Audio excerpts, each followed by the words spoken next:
Hello beautiful subscribers, welcome to my YouTube channel Adi 963 Creations. Please do like, share and subscribe my YouTube channel. మళ్ళీ మీ ముందుకు what I eat in a day వ్లాగ్తో మీ ముందుకు వచ్చేసాను. మేము ఇక్కడ స్పెషల్ టిఫిన్ తినడం కోసమని ఇక్కడికి వచ్చాము. ఇది చాలా ఫేమస్ అంట, త్రిలోక్ అని. వీళ్ళు చాలా ఫేమస్గా చేస్తారంట. అక్కడికి వెళ్ళిన తర్వాత మేము ఆర్డర్ ఇచ్చిన తర్వాత మాది కిలకిలా నవ్వుతున్నారు వాళ్ళ డాడీ హెల్మెట్ పెట్టుకొని. వాడికి హెల్మెట్ అంటే చాలా ఇష్టం, ఏదైనా పాడు చేయడం కూడా చాలా ఇష్టమే. మేము ఆర్డర్ చేసిన చోలే భతూరే వచ్చింది. మా వాడు కొత్త వెరైటీలు వాళ్ళ డాడీ తినిపించాలని చూసినా వాడికి నచ్చదు. వాడికి పూరియే తింటా అంటాడు. ఇది కూడా పూరియేనా అన్నా కూడా వినడు. ఇంకా మేము కొంచెం తినేసరికి నాకు ఎక్కువైపోయింది. ఆదికి మాత్రం సౌత్ ఇండియనే ఇష్టం వాడికి. అందుకని ఒక చోటుకి వెళ్ళి దోశ తీసుకున్నాము. అక్కడే ఇది దగ్గరలో. మామూలుగా అయితే మన సైడ్ దోశ మనం 30-35 ఉంటాం కదా. ఇక్కడ ఒక చోట 60, ఒక చోట 80, ఒక చోట 100 అలా ఉంది. కానీ ఇక్కడ మార్నింగ్ ఇక్కడే దొరికిద్ది, మేము వెళ్ళిన చోట నైట్ దొరికిద్దంట. అందుకని ఇక్కడ తీసుకున్నాము. ముందు దోశ పోసాడు, తర్వాత ఆనియను, క్యారెట్, బీట్రూటు, పన్నీర్ కూడా వేసాడు.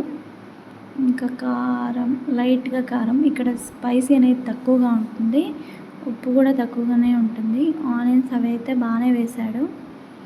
లైట్గా కొత్తిమీర, ఉల్లిపాయలు వేసిన తర్వాత ఇవి పచ్చిమిర్చి వేసాడు. పచ్చిమిర్చితో మనకే అంత కారం అనిపించదు కదా. అన్నీ వేసిన తర్వాత మంచిగా కొంచెం లైట్గా కారం, కొంచెం మసాలా పౌడర్ అవి వేసి బాగా స్ప్రెడ్ చేశాడు. స్ప్రెడ్ చేసేసి కొంచెం సేపు బాగా కాలనిచ్చాడు. కాలనిచ్చిన తర్వాత ఇంకా దాన్ని ఒకవైపే, రెండో వైపు తిప్పకుండా, మామూలుగా ఎవరైనా రెండో వైపు తిప్పర్లేండి, బాగా దూరగా వేయించాడు. వేయించిన తర్వాత ఇక్కడ ఒక జరిగింది చెప్పమంటారా. ఫస్ట్ దోశ మాకే వేసేటప్పుడు మనం పెన్నం మీద వేసినా కూడా సరిగా రాదు కదా. ఆయనకు కూడా అలాగే జరిగింది.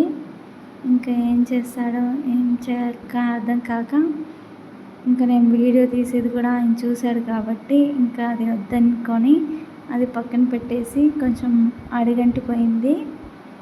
ఇంకా మళ్ళీ మా కోసం స్పెషల్గా సేమ్ ఇదే ప్రొసీజర్లో చేశారు. చాలా బాగుంది.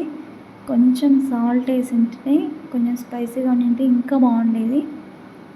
సాల్ట్ ఒక్కటి తక్కువైంది. ఇంకా ఆదికి ఇది మన సౌత్ ఇండియన్ రెసిపీ అని దోశ వాడు ఇష్టంగా తిన్నాడు.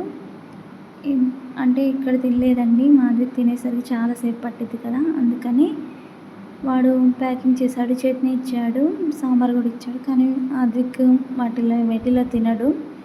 అందుకే రూమ్కి వెళ్ళేసిన తర్వాత ఒట్టి దోశనే ఓపెన్ చేస్తున్నాను మీకోసం. దోశ అయితే చూడడానికైతే బాగానే ఉంది, వర్తనే అనిపించింది. పన్నీర్ ఇవన్నీ వేసాడు కాబట్టి. 60 టమాటాలు కూడా వేసాడు ఫ్రెండ్స్.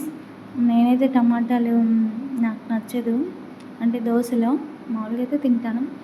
ఆఫ్టర్నూన్ లంచ్ చేయడానికి కోసం క్యాంటీన్కి వచ్చాము. మా అదికి ఎక్కడున్నా కానీ బొమ్మలు కావాలి.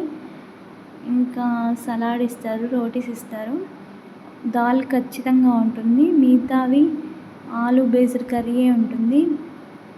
దేంట్లో అయినా ఆలు అనేది ఉంటుంది. మనకు కావాలంటే రోటీస్ తిన్నాక అన్నం పెడతారు ఫ్రెండ్స్. అన్నం తిన్నాము. ఈవినింగ్ ఏమో ఇక్కడ ఫేమస్ స్వీట్ ఒకటి ఉందంట. మా వారికి అవి స్వీట్ పేరు ఐడియా లేదు. ఆ స్వీట్ తినిపించడానికి తీసుకొచ్చానన్న. తీసుకున్న తర్వాత చిన్నవి స్టేషనరీవి కావాలంటే అక్కడ తీసుకున్నాము. ఇది మా వారు బ్యాచిలర్ క్వార్టర్స్లో కింద డైనింగ్ హాల్ అండి, చాలా పాతగా ఉంది.